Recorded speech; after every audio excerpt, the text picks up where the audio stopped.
Hello, I'm Nicoline from DoinGud, and welcome to episode 2 of Tokenverse.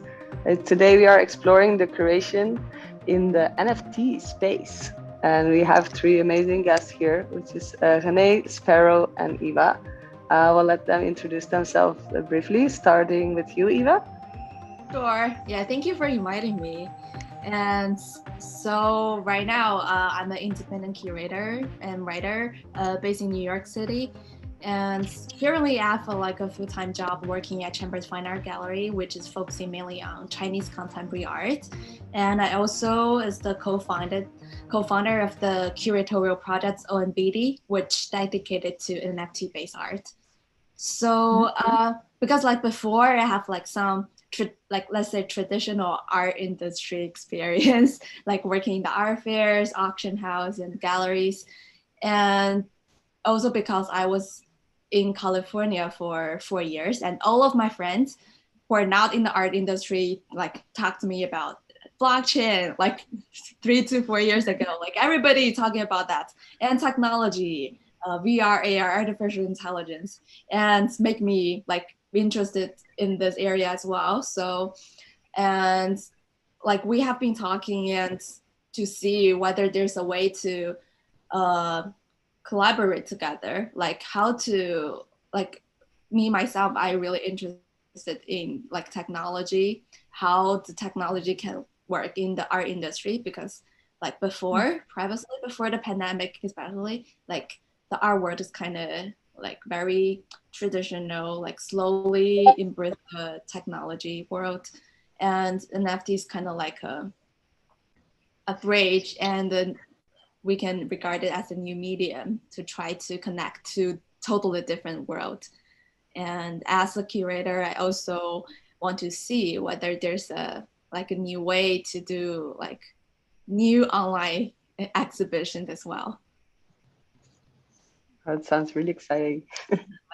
Great. Love to hear from you, Sparrow. Yeah, it's wonderful to be here. So thanks so much for organizing this. It's a great series and you guys putting this together is filling a gap, I think, in the NFT space, because we don't tend to have enough conversations about the art. So thank you. I've been in the crypto art space since about 2018, when I first started looking at blockchain as an artist, trying to solve the provenance problem. I was trying to find a solution. There still really isn't a good solution. However, I got interested in the technology and involved in the community, and stuck around, really. My day job is as a software engineer, so this allowed me to sort of merge those 2 areas in some respects, and I haven't looked back. I'm always looking forward. It's great, thank you, and great to have you here. Reneil? Yeah, sure. It's cool to be here with big names like Sparrow. I know you from my involvement in Mocha, and I have been in the NFT space since 2017. I've been collecting crypto art since 2019, and last year I have helped to build something that is called Collectors Hub, which is like a DApp that allows you to curate your own galleries and share them via URL in a simple gasless interface. And then I met Corbon and his team, and we teamed up this year to transition MoCA, the Museum of Crypto Art, in a community governed vehicle that is going to be I think it already is, we launched our token 2 weeks ago, and I'm the tech lead. Thank you. I'm the tech lead, and I'm responsible for all kinds of stuff on that end, and we are looking forward to build layer 2 powered systems on Polygon that allow artists and collectors to engage within the museum with NFTs, aggregate voices, opinions, and critiques on chain around the NFTs inside the museum. And yeah, that's what I'm super excited about and focus most, or dedicate most of my energy towards these days. Oh, that sounds amazing. And congratulations on launching the token. Now the Thank fun you. begins. Yeah. This is amazing. Yeah, I don't know, but I would love to hear from you guys. For what do you think that NFT means for the future of curation and galleries and collectives?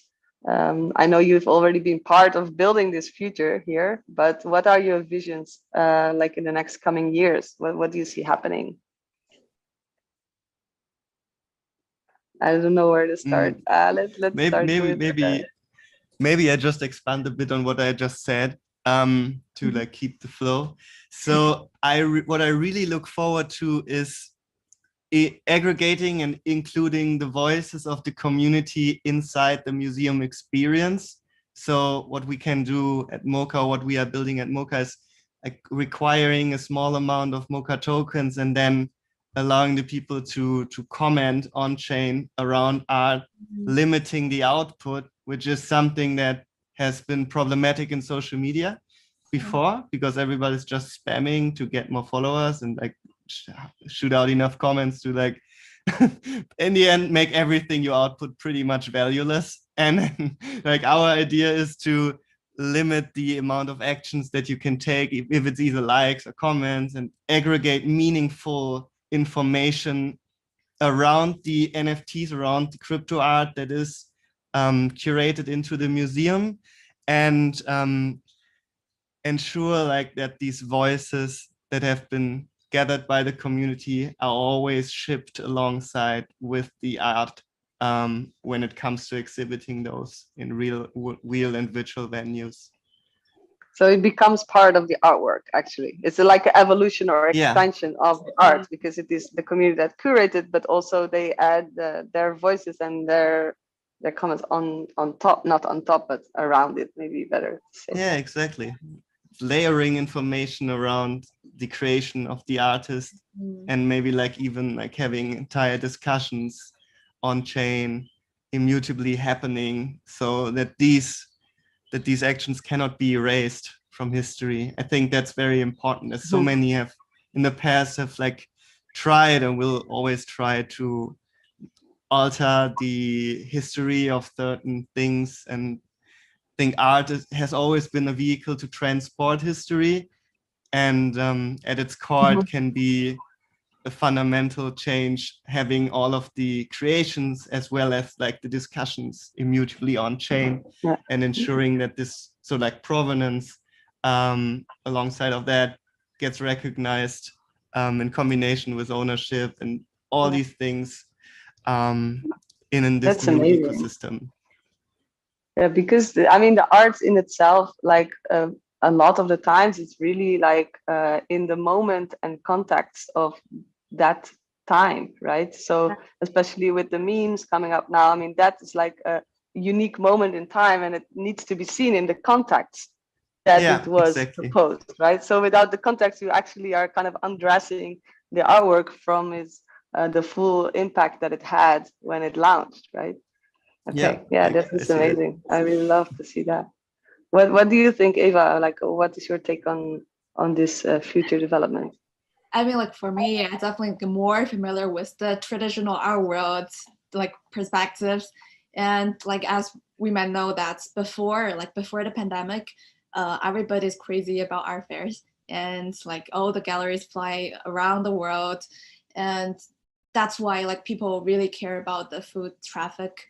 No matter like the gallery, like the local gallery or the museums, auction house, they always follow this like the art fair schedule to plan out their exhibitions or whatever. And just because the pandemic's kind of like accelerating the art world's adoption of technology in general, and that's why last year, like everybody opened their online viewing rooms, and everybody's trying to figure out a better way to showcase